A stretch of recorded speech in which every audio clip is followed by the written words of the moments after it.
সিংহের গর্জনে দাঁড়াও, যেখানে নত হলে পরে আশীর্বাদ নয়, উল্টো নিজেকে পদদলিত করে নস্যাৎ করতে চায়, সেইখানে প্রতিবাদ সিংহের মতো দাঁড়াও। যে প্রদীপের প্রত্যেকটা শিখা অনন্ত কোটি জীব জগৎকে শিক্ষা দিচ্ছে, যেখানে ধর্ম, যেখানে সাধু, সেইখানে নত হও, যেখানে অসৎ ব্যক্তি তার কাছে দৃঢ় কণ্ঠে বলবার প্রত্যয় করো। কারণ সাধুর কাছে যতবার নত হবে ততই কৃপা। চোরের কাছে নত হতে গেলে তার চর্যবৃত্তি স্বভাব তোমার এসে যাবে।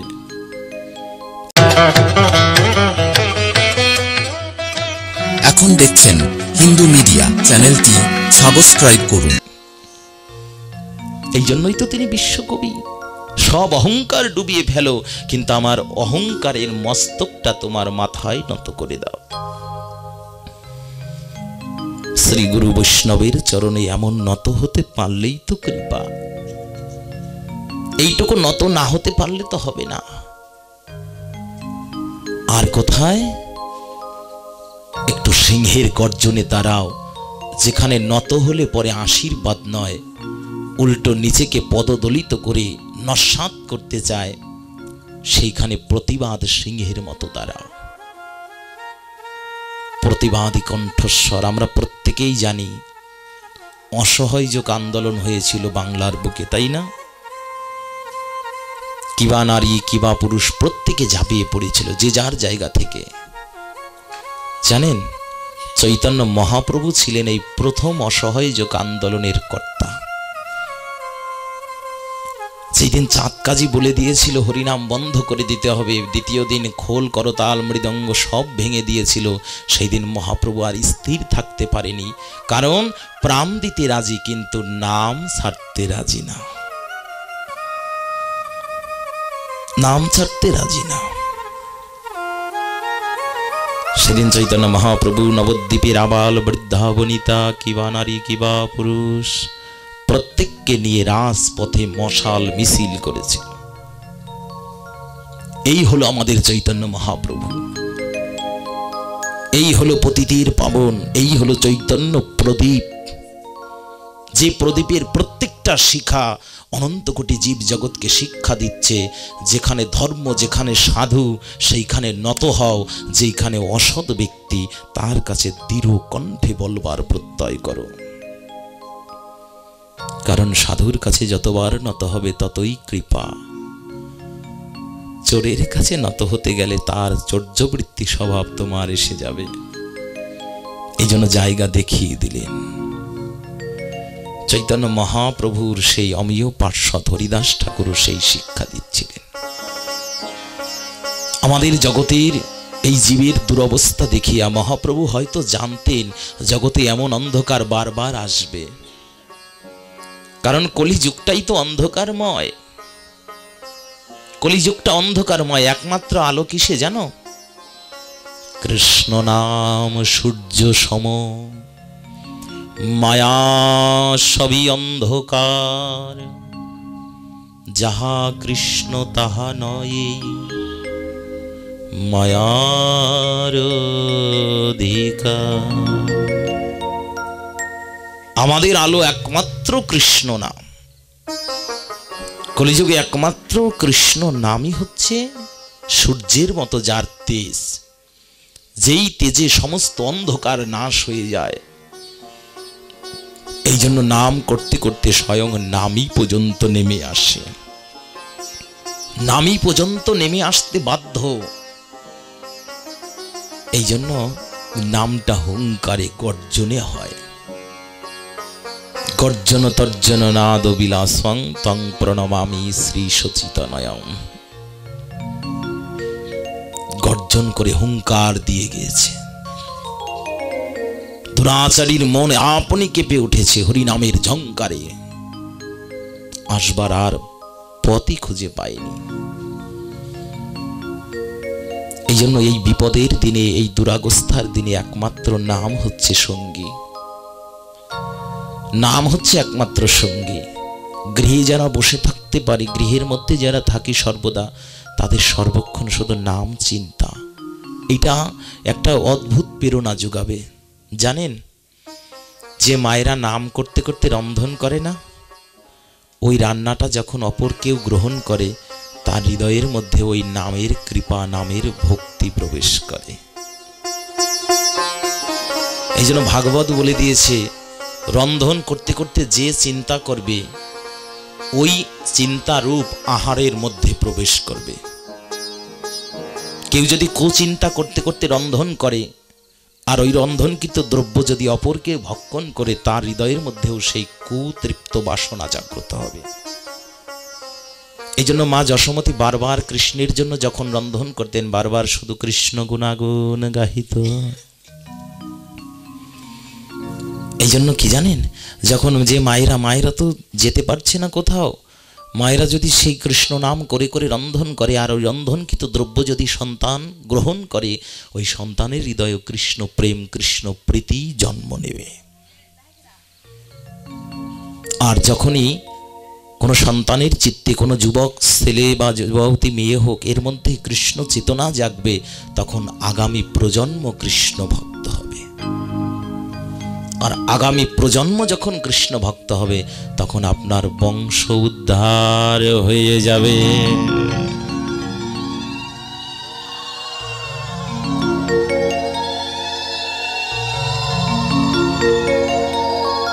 বংশে যদি এক কৃষ্ণ ভক্ত করায় জন্মগ্রহণ, বংশ উদ্ধার হয় তাহারই কারণ। তার কারণে সমগ্র বংশ উদ্ধার প্রাপ্তি হয়ে যায়, সমস্ত বংশের উদ্ধার হয়ে যায়।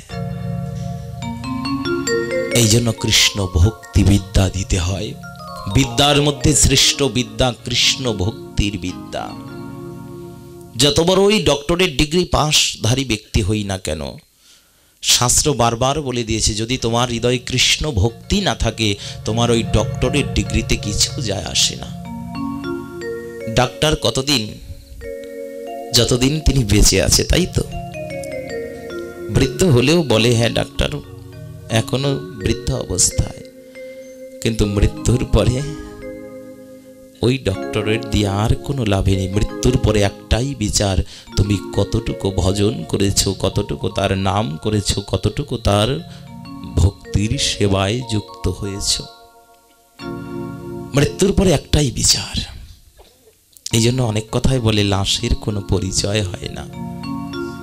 ওই রাজার দেহটাও লাশ, ভিখারির দেহটাও লাশ, পাঁচতলা বিল্ডিং এর ব্যক্তিও লাশ, ওই গাছতলায় ভিখারিও লাশ। যেমন সকল যে যেখানেই হোক মৃত্যুর পরে প্রত্যেকে লাশ, তদ্রূপ এইখানে যে যতটাই জ্ঞানী, যতটাই ধনী, যতটাই মানি হই না কেন, মৃত্যুর পরে একমাত্র বিচার তুমি কি ভক্ত ছিলে কিনা, তুমি কি ভজন করেছো কিনা, তোমার মুখে কি হ্যাঁ কৃষ্ণ গুণগান হয়েছে কিনা, তুমি কি সাধুগুরু বৈষ্ণবের সেবা করেছো কিনা, তুমি ভজনা আনন্দী হয়ে ভজনে যুক্ত হয়েছো কিনা, এইটা বিচার হবে। বিচার তুমি কত বড় রাজা ছিলে, কতটুকু ধনী ছিলে, কিছুর বিচার হবে না। জানো গো, সব কিছু তুচ্ছ, একমাত্র ভগবত ভজনই সার। আজকে সেই ভজনের শ্রীমূরতি, ভজনের প্রেমের মূরতি হরিদাস ঠাকুর নিজের জীবন ত্যাগ করলেন, নিজের দেহ ত্যাগ করে দিলেন। কার জন্য? যারা কোনোদিন কৃষ্ণ নাম করেনি, তারপরেও রাজার বাক্য তো পালন করেছে, যাতে আমার জন্য অপরের মৃত্যু না হয়, এই জন্য নিজেই নিজে মৃত্যুবরণ করে নিল। যদিও মরেনি, মৃত প্রায় অবস্থা। এটা কয়েকটা দশার মধ্যে একটা দশা। মৃত্যু কিন্তু মহামৃত্যু একটা দশা। করুণাময়ী রাধা ঠাকুরানী 9টা দশা পার করে 10 দশায় গিয়েছিল। এরপরে আর থাকে না, এরপরে মৃত্যু হয়ে যায়, কিন্তু তার পূর্বেই গোবিন্দ কৃপা করেছে। এই জন্য 10টা দশা তার জীবনে জেগেছিল। হরিদাস ঠাকুর আজকে নিজেই দেহটা ছেড়ে দিলেন। কার জন্য? যাতে অপরের কল্যাণ হয়, অপরে যেন জীবিত থাকে, আমার জন্য যেন কারো মৃত্যু না হয়। এই ছিল সেই নামের করুণা। আজকে যখন প্রাণ ত্যাগ করে দিয়েছে, অমনি কি করেছে? গঙ্গার জলে ফেলে দিয়েছে, তাই না বাবা? একটু ভালো করে শুনবেন, ভাগবতে বলেছে তিনটি জিনিস কলিযুগে সর্বদাই পবিত্র, যাকে শোধন করা লাগে না। আপনি শুদ্ধ, শোধন তো তাকে করা লাগে, যে অশুদ্ধ তাকে শোধন করা লাগে। প্রথমটা কি জানেন? যার যার মাতৃদেবী সর্বদাই শুদ্ধ। যে গর্ভে জন্মগ্রহণ করেছি সেই মাতার গর্ভ মা সর্বদাই পবিত্র। পুত্রের নিকটে সর্বদা সব থেকে শ্রেষ্ঠ পবিত্র পতিব্রতা হচ্ছে তার গর্ভধারিণী মা। দ্বিতীয়টা হচ্ছে তুলসী মহারানী, তিনি শ্মশানে থাকলেও পবিত্র, গৃহে থাকলেও পবিত্র। তৃতীয়টা হচ্ছে পবিত্র গঙ্গা। কত মৃতদেহ ভেসে যায়, কত মৃতদেহ, তারপরেও তিনি অপবিত্র হয় না। অপবিত্র হবে কিসে? কারণ তিনি তো সাক্ষাৎ বিষ্ণু পাদোদক, ভগবান বিষ্ণুর চরণ থেকে গঙ্গার উৎপত্তি। এবার ভাবুন তো, যিনি চরণ থেকে জন্ম হয় তিনি কোনোদিন অপবিত্র হতে পারে? কভু পারে? ভগবানের চরণ থেকে জন্ম হয়েছে গঙ্গার। আর জানেন, এই জন্য গঙ্গা অত্যন্ত পবিত্র। গঙ্গা স্নান করতে গেলে যারা তিথি দোষে গঙ্গায় স্নান করেন, সেই গঙ্গাকে সর্বপ্রথম প্রণাম করতে হয়, দণ্ডবত করতে হয়, তারপরে নামতে হয়।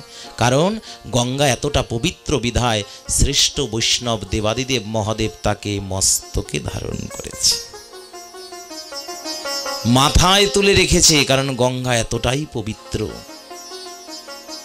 যদি সেই গঙ্গা এত পবিত্র হয়, মহাজন কি লিখছে জানো?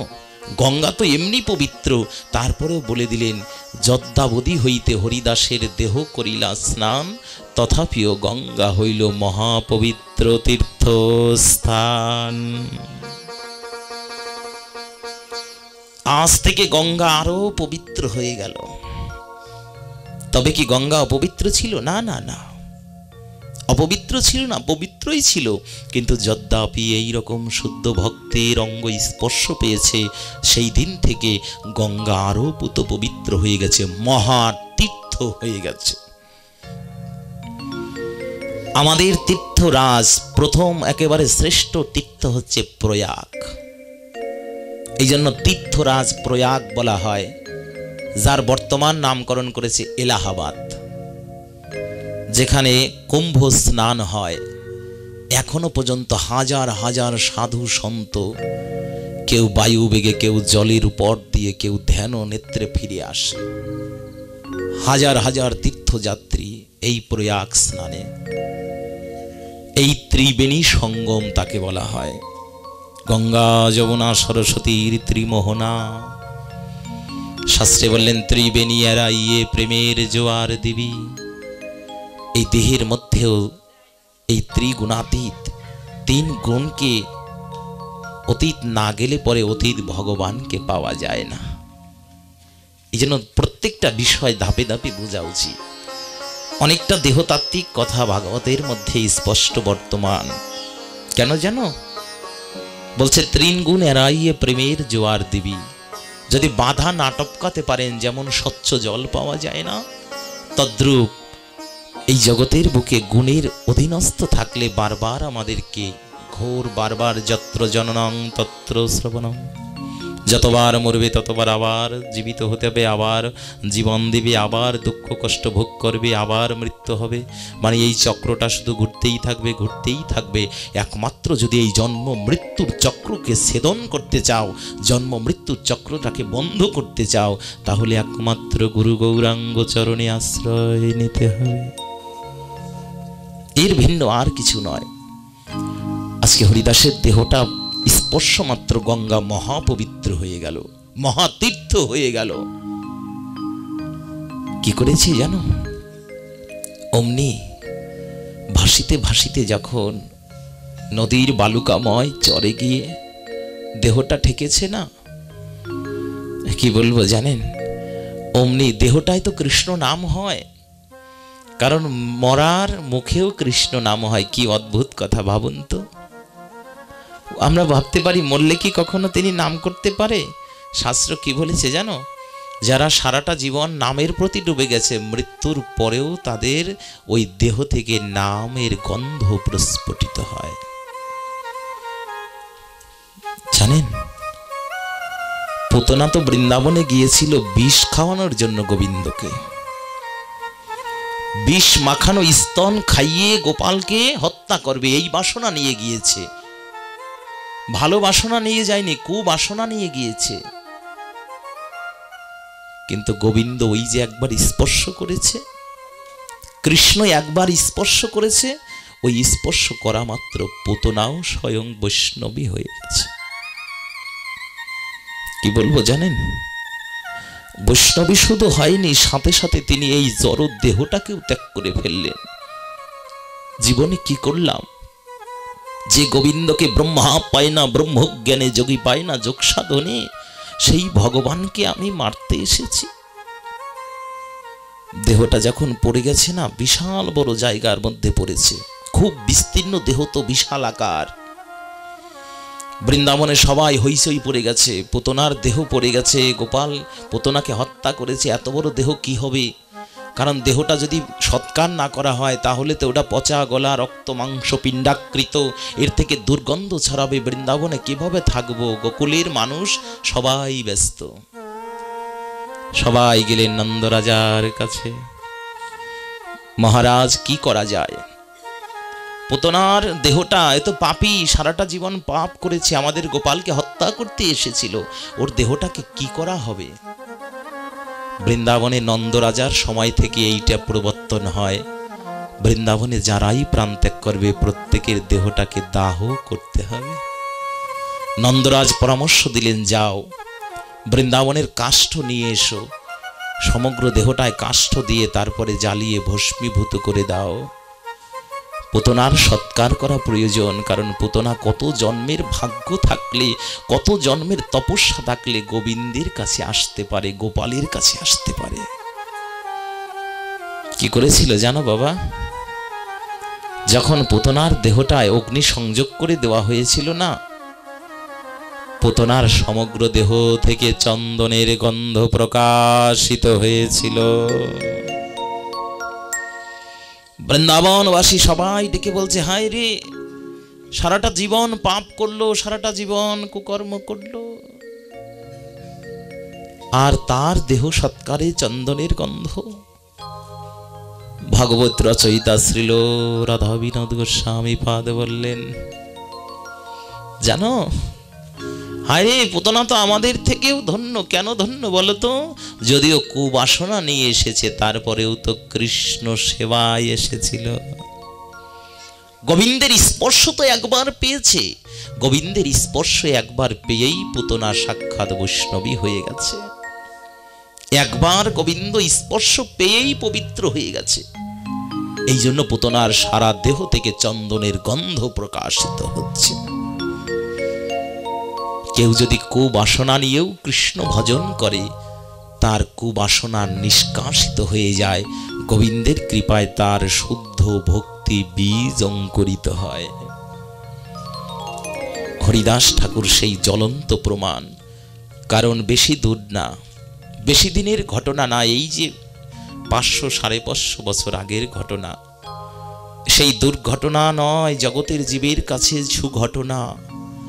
বেনাপোল আমরা এখনো দেখে থাকি, হরিদাস বিদ্যাপীঠ, ওইখানে এই লক্ষ হীরার মতন পতিতা পর্যন্ত হরিদাস ঠাকুরের সেই মধুর নামে, নামের এমন দাহিকা শক্তি, তার কর্ণে যাওয়া মাত্রই 3টা দিবস শ্রবণ করে সাথে সাথে পরম বৈষ্ণবী হয়ে গেল।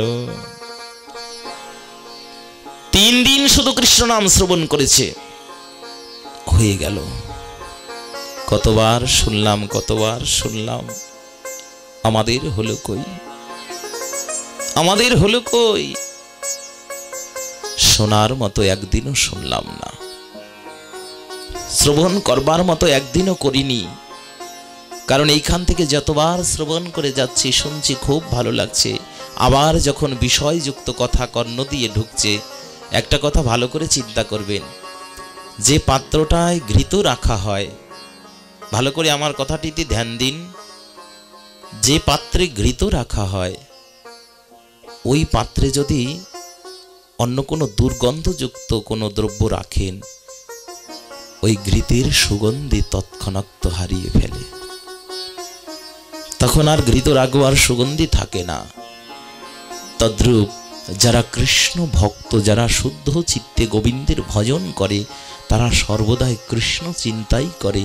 তাদের কর্ণ দিয়ে অন্য জাগতিক কোনো কথা, জাগতিক কোনো মোহভ্রান্তির কথা, জাগতিক কোনো ভক্তি নষ্টের কথা তারা কর্ণ দিয়ে শ্রবণ করে না। এই জন্য তারা কৃষ্ণ সেবায় ব্যস্ত থাকে, সবসময় ব্যস্ত। জপের সময় জপ, আহ্নিকের সময় আহ্নিক, ভজনের সময় ভজন, তাদের আর ফ্রি থাকবার সময় নেই। এই জন্য একটি কথা আছে, অলস মস্তিষ্ক শয়তানের কারখানা। আমরা যারা কোনো কিছু না করি দেখবেন তাদের মাথার মধ্যেই শুধু কুচিন্তা। আর আপনি যদি ভক্ত হয়ে যান, আপনার সর্বদাই ব্যস্ত, কখন আপনার আহ্নিক করতে হবে, কখন তুলসী সেবা করতে হবে, কখন গোবিন্দকে জাগাতে হবে, কখন ওঠাতে হবে, কখন সেবা হবে, কখন ভোগ দিতে হবে, সব সময় ব্যস্ত। ভগবান কি বলছে জানো, এই জগতে ভক্তরা আমার পিছনে পিছনে ব্যস্ত, আর যখন তার প্রাণ ত্যাগ হয়ে যায়, যখন তিনি এই জীবদ্দশায় অর্থাৎ মোহ মৃত্যুগ্রস্ত অবস্থা প্রাপ্তি হয়, মৃত্যুর পরে এইবার ভগবান তার পিছনে পিছনে ব্যস্ত হয়ে পড়ে। ঠিক বিপরীত, এই জগতের বুকে যারা ভগবানের পিছনে সর্বদা ছুটে, মৃত্যুর পরে ভগবান তাকে পাবার জন্য সর্বদা পিছনে পিছনে ছুটে। এই হচ্ছে ভক্তের সাথে অন্য ব্যক্তিদের পার্থক্য। আর হরিদাস ঠাকুর ছিলেন সেই ভক্তির মূর্তি। কি বলবো জানেন, হীন জাতি হয়েও নিজেকে তার থেকে হীন মনে করেছে।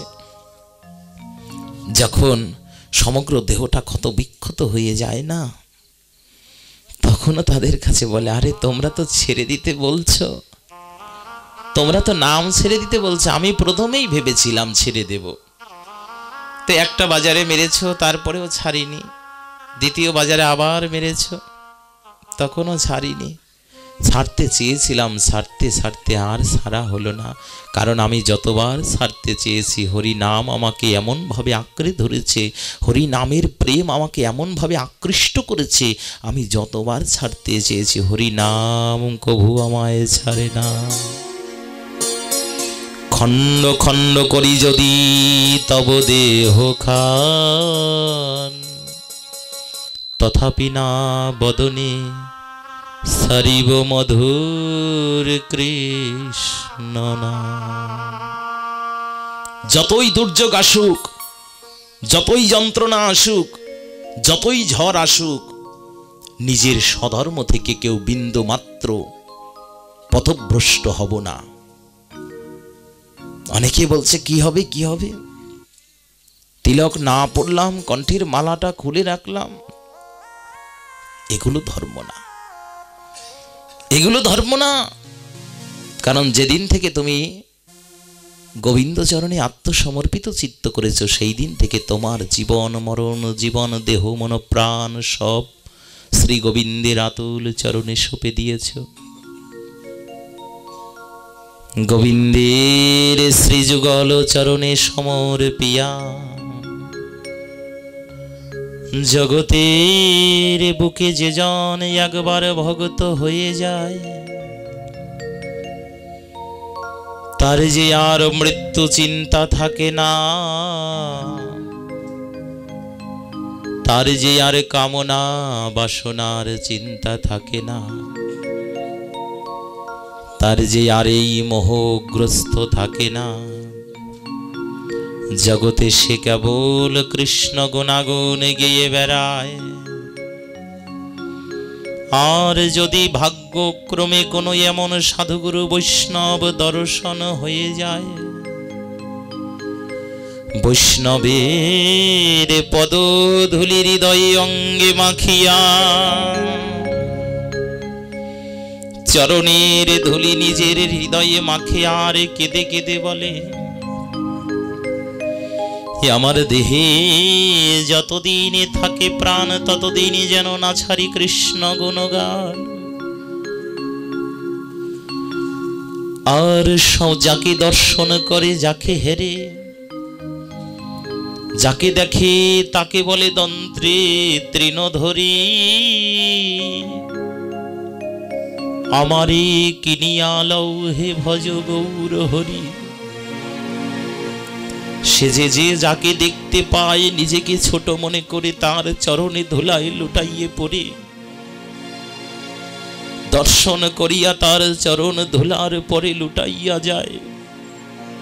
আর দুই কর জোরে কেঁদে কেঁদে বলে প্রভু হে,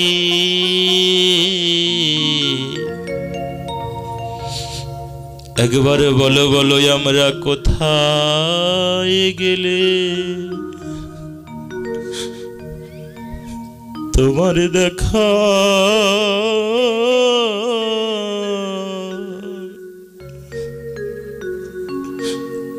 আমরা দেখা পাবো।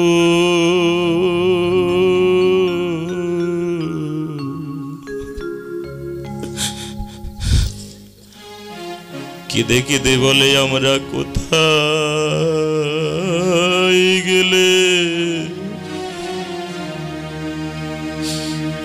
গোবিন্দ তোমার দেখা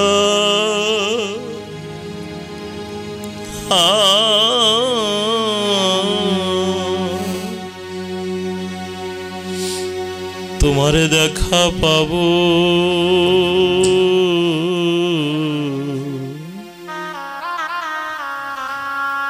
গো আমি যে তোমার চরণে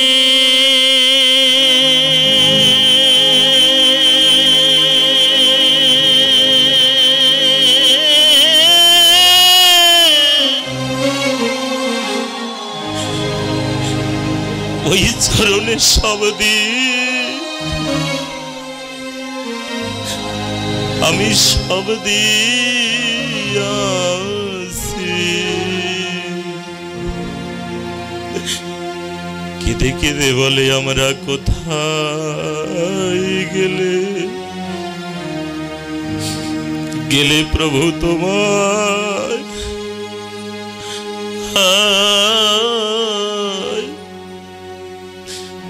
বলো তোমায় পাবো।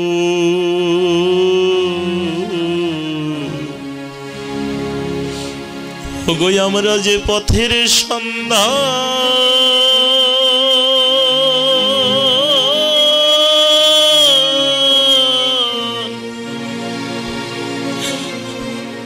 তোমার ওই পথের সন্ধান আমরা জানি না গো।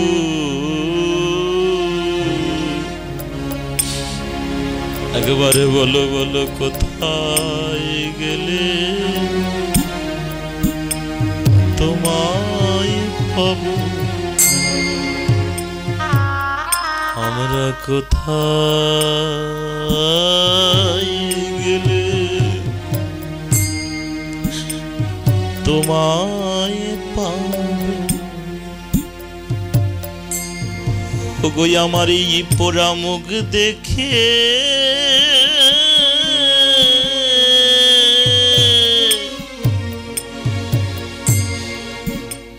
দেখে কেদো দুঃখ বুঝিবে।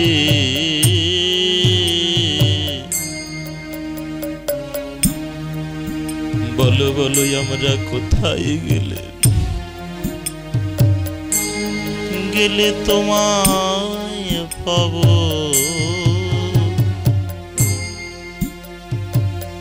বলো প্রভু সেদিনে আমার কথা তুমি ভুলে যেও না।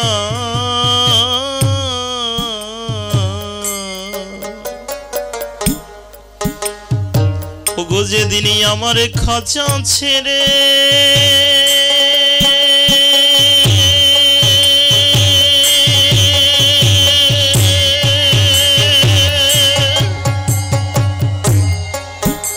আমার খাঁচা ছেড়ে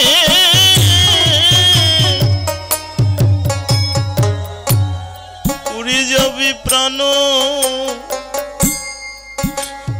এই প্রাণ পাখি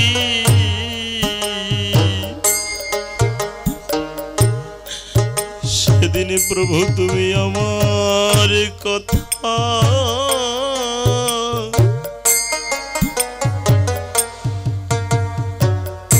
ওগো তুমি ভুলে যে ওগো ভুলে যেও না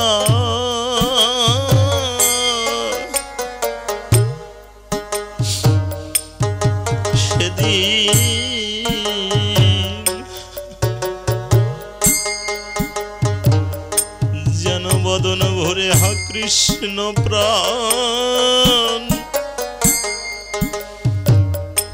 প্রাণ কৃষ্ণ বলিতে বলিতে পারি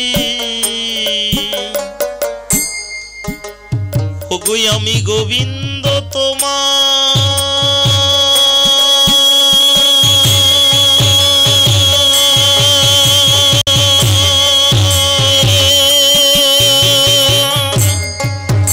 ওই গোবিন্দ তোমার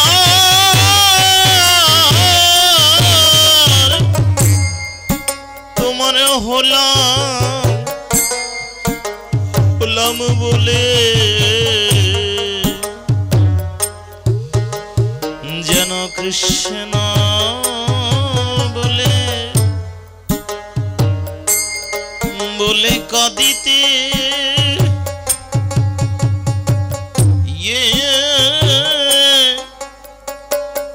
যেন কাঁদিতে পারি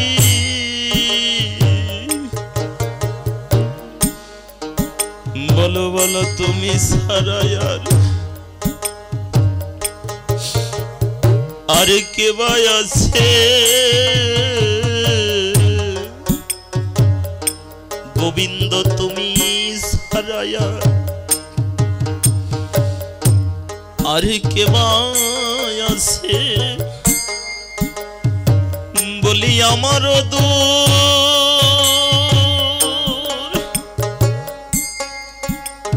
দুর্দিনের কালে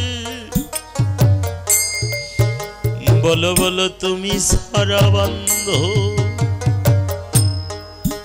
আর কে ভাই আছে সেদিনে তোমার চরণ তরি গো আমায় দিও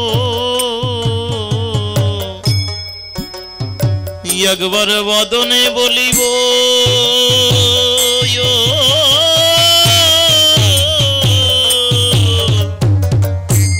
মধুর কৃষ্ণ নাম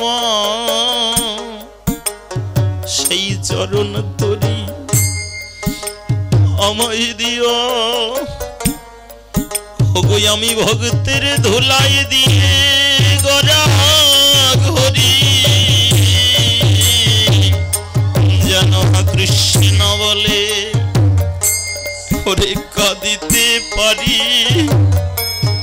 ওগো এই ধুলাই দিয়ে গড়া ঘড়ি আহা কৃষ্ণ বলে কাঁদিতে পারি ওগো আমি সুখে কিনবা দুঃখে থাকি যেন সদা কৃষ্ণ বলে ওগো কাঁদিতে পারি ওগো আমায় মানুষ না করো পশু করলে যেন কৃষ্ণ বলে কাঁদিতে পারি ওগো আমার এ জন্মে নয় জন্মে জন্মে যেন কৃষ্ণ বলে কাঁদিতে পারি এ জন্মে নয় জন্মে জন্মে কৃষ্ণ বলে কাঁদিতে পারি এই বাসনা সদাই মনে কৃষ্ণ বলে কাঁদিতে পারি আমি আর কোন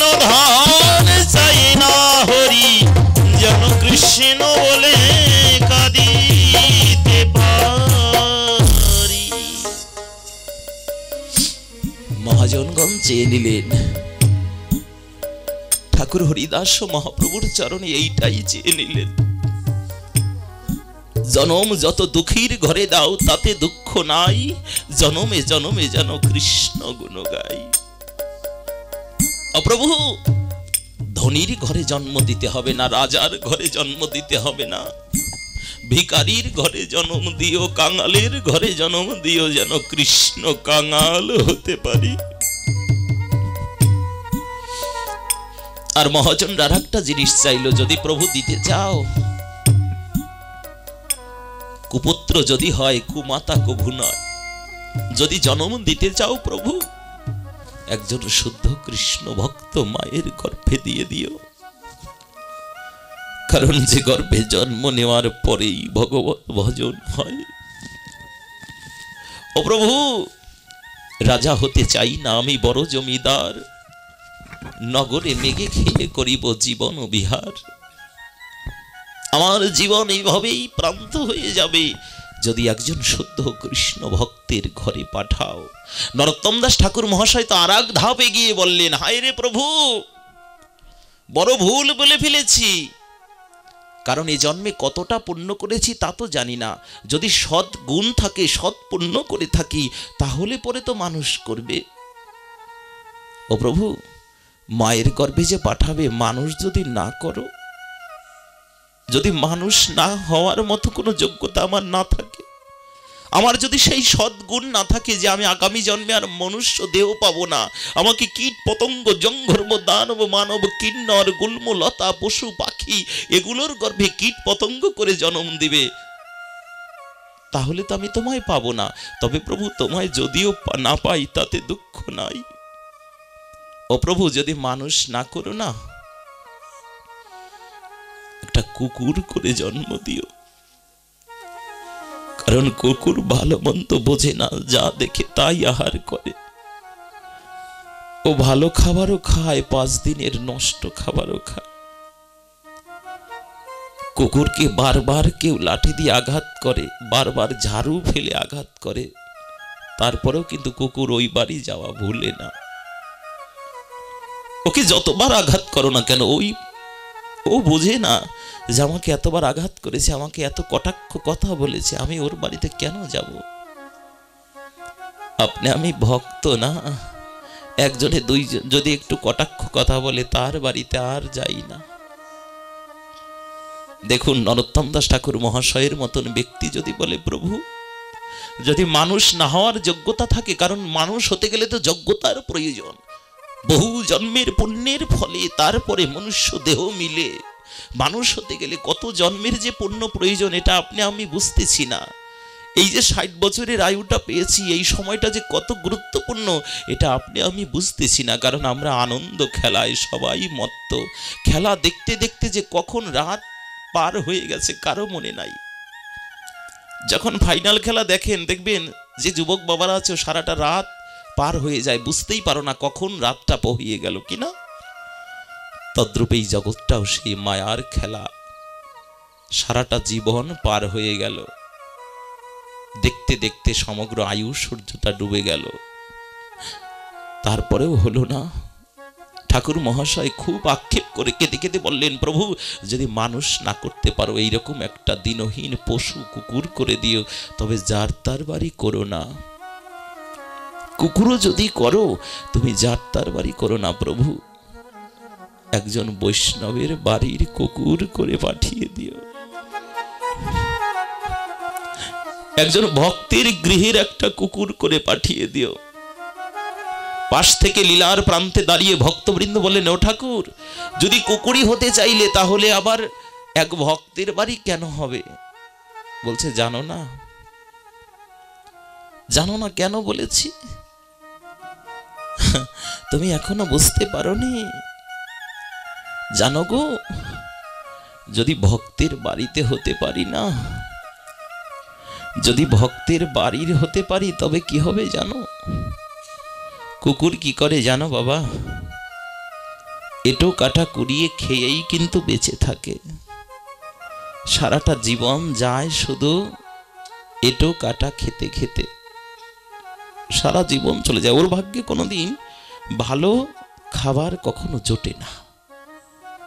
যদিও বর্তমানে অনেকে অনেক টাকা পয়সা দিয়ে কুকুর পোষে সত্য, কিন্তু তদপেক্ষাও যে যত কুকুরগুলো আছে ওদের ভাগ্যে সব থেকে নিকৃষ্ট পচা গলিত অংশগুলোই কিন্তু পড়ে। তাই যেহেতু জোটে না, অমনি ঠাকুর মহাশয় খুব আক্ষেপ করে কেঁদে কেঁদে বলছে, প্রভুরে, হে গোবিন্দ, হে করুণার নিধি, হে প্রেমের ঠাকুর, তুমি যদি করুণা করে আবার জন্ম দাও, আবার যদি এই মনুষ্য দেহ দাও, তবে এই মনুষ্য জন্মে কি করে জানো? বৈষ্ণবের ওই উচ্ছিষ্ট তাহে মোর মননিষ্ঠ। আমার বৈষ্ণবের উচ্ছিষ্ট খাইয়ে, ভক্তের উচ্ছিষ্ট খাইয়ে, ভক্তের সেই উচ্ছিষ্ট প্রসাদ যদি আমার ভাগ্যে একবার হয়, সেই আস্বাদন করিতে করিতে সেই প্রসাদের গুণে, প্রসাদের তো প্রকৃষ্ট স্বাদ, ওই প্রসাদ সেবা করিতে করিতে, ভক্তের উচ্ছিষ্ট খাইতে খাইতে এক সময় করুণা করে তোমার রাতুল চরণে স্থান দিয়ে দিও।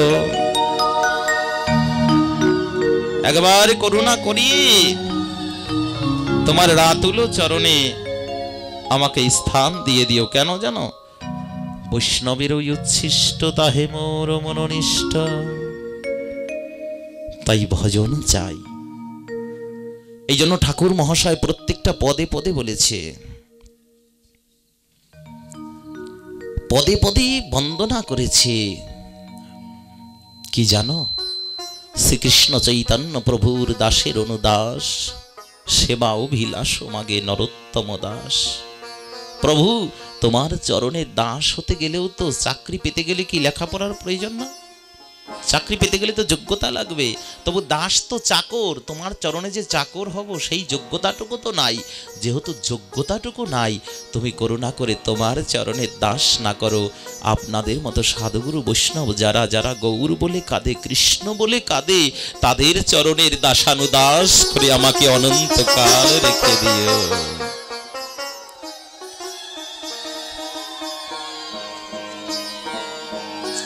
তাদের চরণের দাস করে, তাদের চরণের ধুলাকণা করে রাখিয়ে দিও। আর তাদের চরণে দাস হতে পারলেই তো আমরা সেই নন্দের নন্দন ভগবানকে ডাকতে পারবো। ভক্তের চরণে দাস হতে পারলেই তো গোবিন্দকে জানা যাবে, গোবিন্দকে চেনা যাবে, গোবিন্দকে বোঝা যাবে যে ভগবান কি বিষয়, ভগবান কেমন। এটা ভক্তের চরণে দাসানুদাস না হতে পারলে বোঝা যাবে না। এই জন্য আগে বৈষ্ণবের চরণে, ভক্তের চরণে দাস হতে চাই। আগে ভক্তের শ্রীচরণ কমলে যদি দাসানুদাস না হওয়া যায়, যদি ভক্তের চরণ কমলে আত্মসমর্পিত চিত্ত করা না যায়, তাহলে পরে আমাদের মনেটা, আমাদের এই কলির প্রকোপটা, আমাদের হৃদয় থেকে যে কলির যে দুর্বাসনা, আমাদের হৃদয়ে যে কলির অত্যন্ত ভয়ক্রোধ, এই কলির দুর্বাসনাগুলো আমাদের হৃদয় থেকে যায় না। এই জন্য বারবার ভগবৎ চরণে, বারবার গৌরাঙ্গ চরণে, বারবার ভগবৎ শ্রীচরণ কমলে আমাদের বারবার আশ্রয় নিতে হয়, বারবার আশ্রিত হতে হয়, বারবার ভক্তি অর্জন করতে হয়। তাহলে পরেই আমাদের ভগবৎ কৃপা হয়। ইয়ামন নিতাই গৌর নাম আনন্দেরি ধাম, যেই জন নাহিল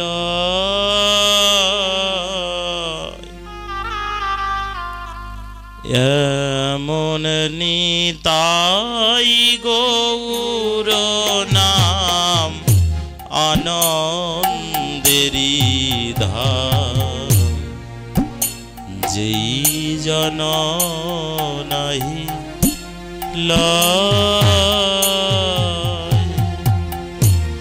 তারে যমরায়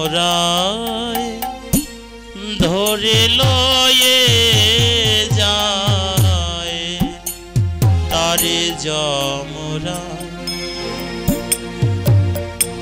ধরে লয়ে যায়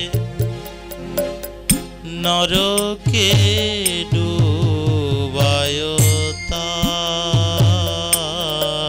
এমন নিতাই গৌর নাম আনন্দেরি ধাম যেই জন নাহি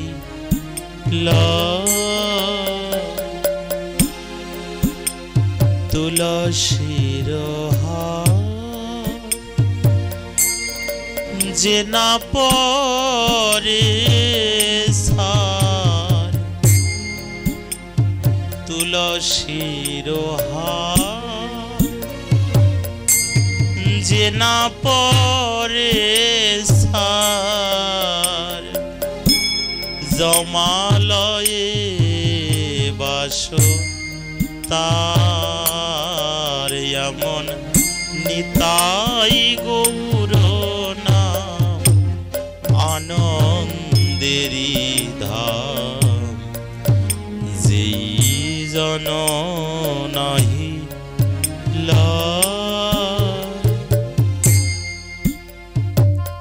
ত্রিলোক ধারণ না করে যে জন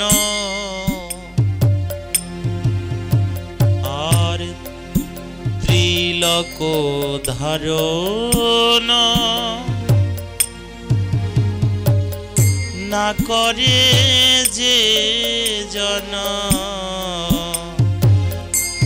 বৃথায় জনম তার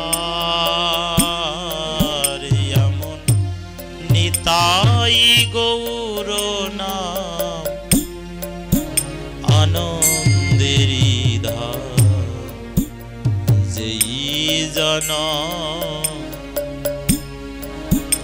নাহিলা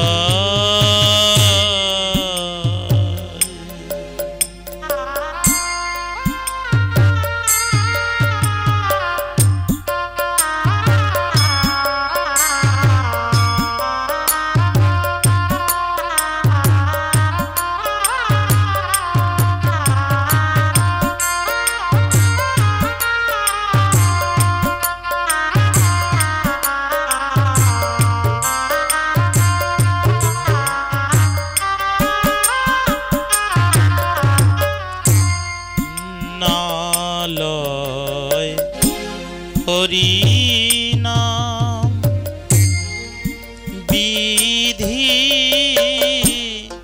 তরে বাম নালয় হরি নাম বিধি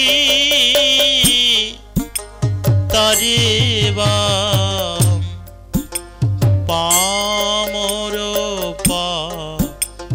সন্ডমতি এমন নিতাই গৌর নাম আনন্দেরি ধাম যেই জন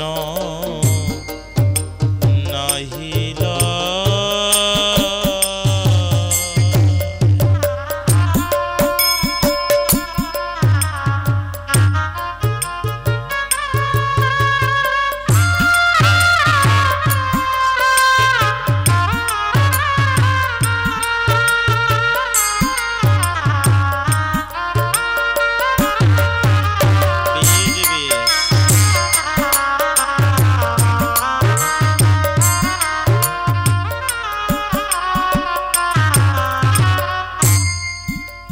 বৈষ্ণব সেবন না করে যে জন বৈষ্ণব সেবনা না করে যেই জন কি হবে তাহার গতি এমন নিতাই গৌর নাম আনন্দেরি ধাম যেই জন নাহি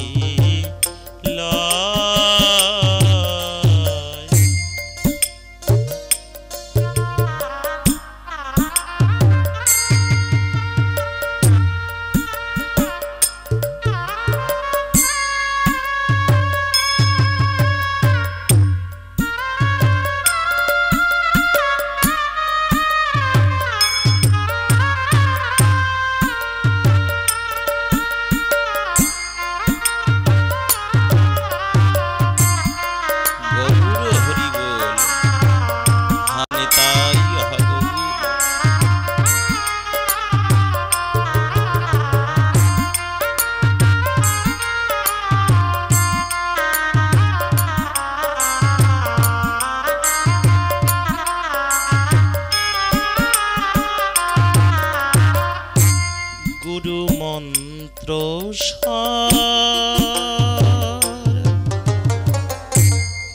করো হে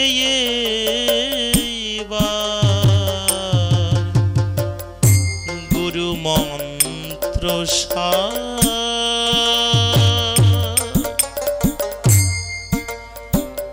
করো হে ব্রজেতে হইবে তম গুণ যাবে সদগুণ পাবে হইবে কৃষ্ণের দাস এমন নিতাই গৌর নাম আনন্দেরি ধাম যেই জন নাহি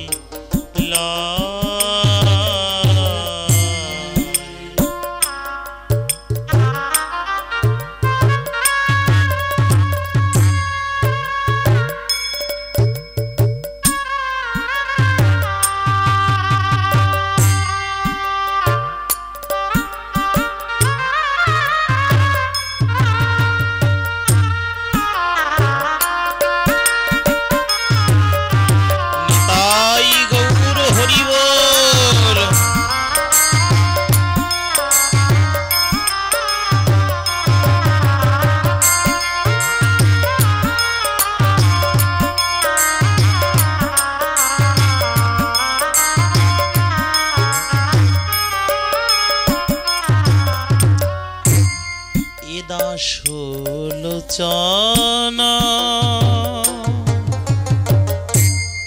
বলে অনুক্ষণ এ দাসলোচন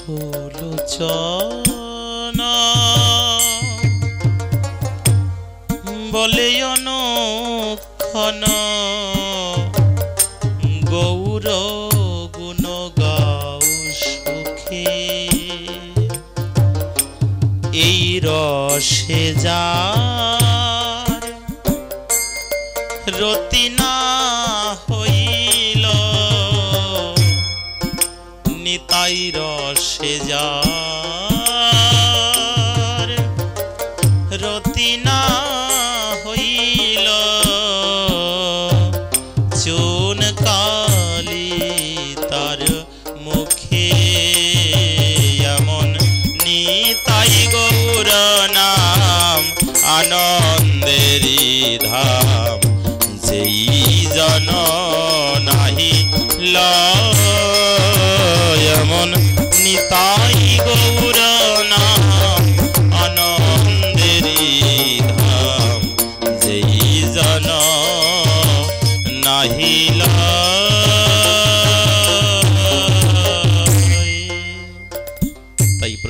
চিত্তে সেই নিতাই গৌরের অযাচিত কৃপা হোক। প্রত্যেক হৃদয় চিত্রকমলে যেন ভগবানের সকৃপা বর্ষিত হয়। আর লীলার প্রায় শেষ প্রান্তে আমাদের হৃদয়ের মধ্যেও যেন সেই হরিদাস ঠাকুরের দীনতাটুকু আসে, এবং ঠাকুর মহাশয়ের যে কথাটি, এটা যেন আমরা জীবনে মানতে পারি যে কাম কৃষ্ণ কর্মার্পণে ক্রোধ ভক্ত দেশী জনে। যদি ভক্তের প্রতি নির্যাতন হয়, ভক্তের প্রতি অত্যাচার হয়, স্বধর্মের প্রতি অত্যাচার হয়, তাহলে যেন আমরা বসে না থেকে হরিনামের ঝঙ্কার দিয়ে যেন তাদের সাথীর সাথী হতে পারি। এবং এই জগতের দুষ্কৃতিকারী যারা যারা হরিনাম কেড়ে নিতে চায়, যারা সনাতনের প্রকৃত স্বার্থটাকে ক্ষুণ্ণ করতে চায়, আমরা যেন তাদের প্রতিবাদবদ্ধ হতে পারি। এবং সেই মহাপ্রভুর অমীয় কথা, হরিনাম যেন আমরা না ছাড়ি, মালা তিলক যেন না ছাড়ি। জন্ম যেহেতু হয়েছে সনাতনে, মৃত্যুটাও যেন সনাতনেই হয়। সনাতনের আশ্রয় নিয়েই যেন আমাদের প্রাণ যায়। তাই প্রত্যেকের সেই চিত্তকমলে ভগবত প্রেম ভক্তি জাগ্রত হোক। প্রেমামৃত ভক্তি সুধামৃত কথামৃত, যা হৃদয়ে তপ্ত জীবনকে শান্ত করে। তব কথামৃত তপ্ত জীবনম। তোমার কথা তো তপ্ত জীবনকে শান্ত করতে পারে প্রভু।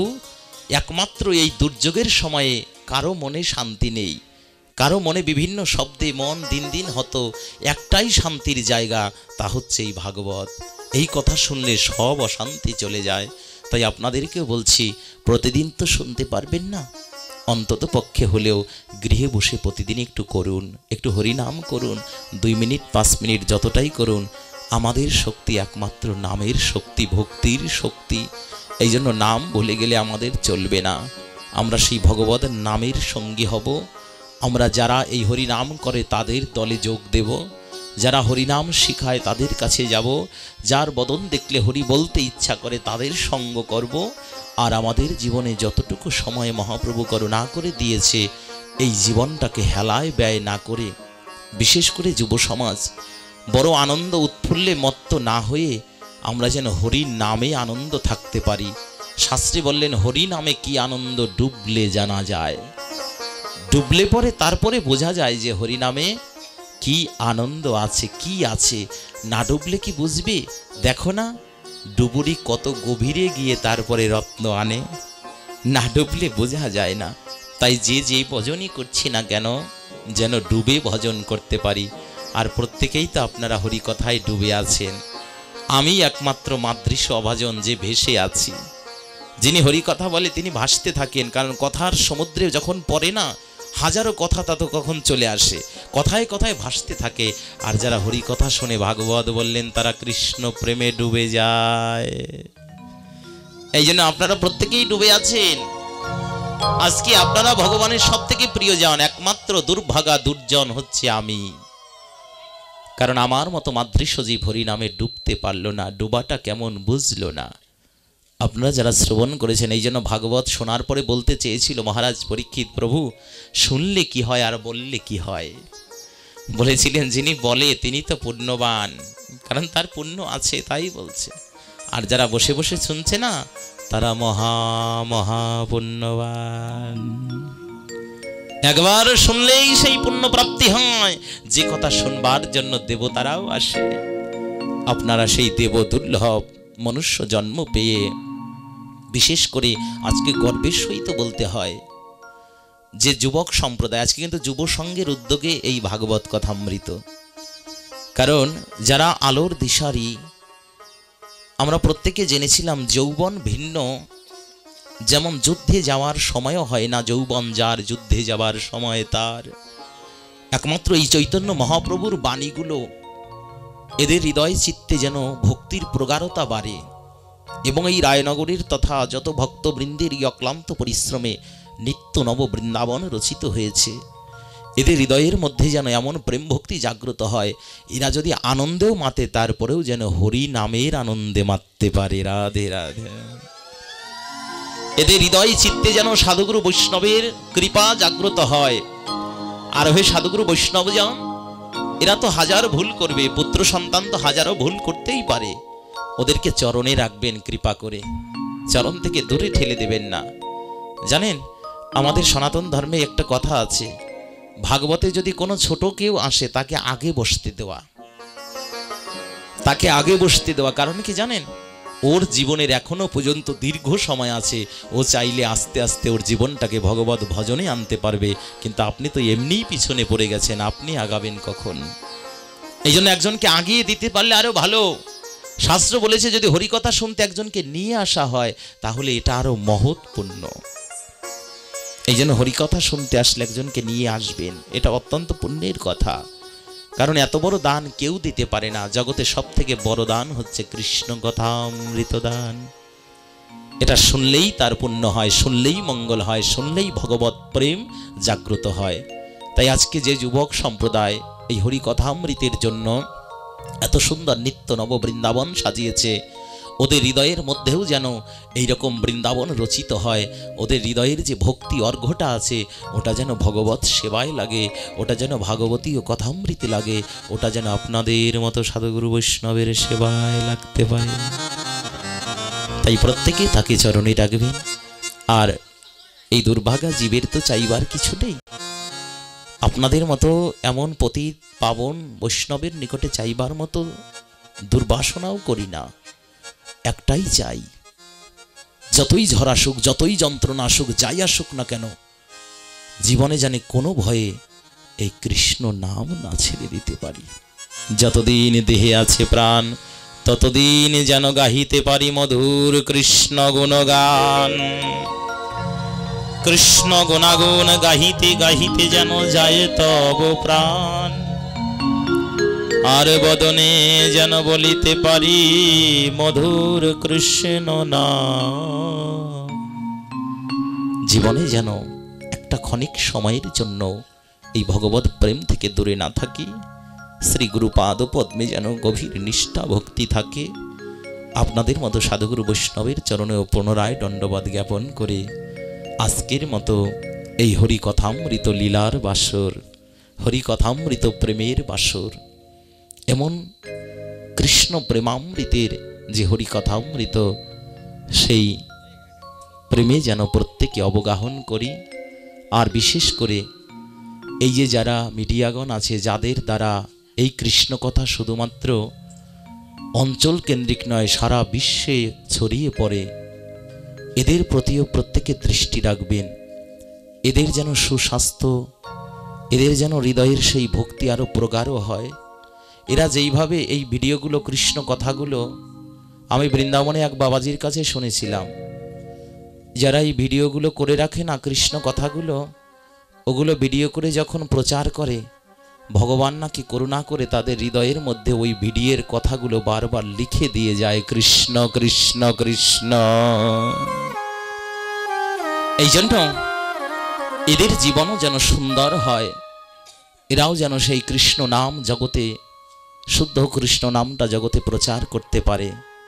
এরাও যেন এদের মুখ বদনের সেই ঝংকারে, এদের সেই শব্দামৃতে যেন সনাতন ধর্মের দিন দিন উন্নতি হয় এবং সনাতন ধর্মের অগ্রগামী হয়, এবং সনাতনের এই নাম যেন চতুর্দিকে ছড়িয়ে পড়ে। হরে কৃষ্ণ কৃষ্ণ কৃষ্ণ হরে হরে, হরে রাম রাম রাম হরে হরে। প্রত্যেকে তাদের চিত্তে সেই ভক্তি প্রেম জাগ্রত হোক। আজকের মতে হরিকথা এখানে বিশ্রাম রহিল। জয় জয় শ্রী গুরু নিতাই গৌর সীতানাথ প্রীতি প্রমানন্দে। হরি হরি বল, হরি হরি বলবান।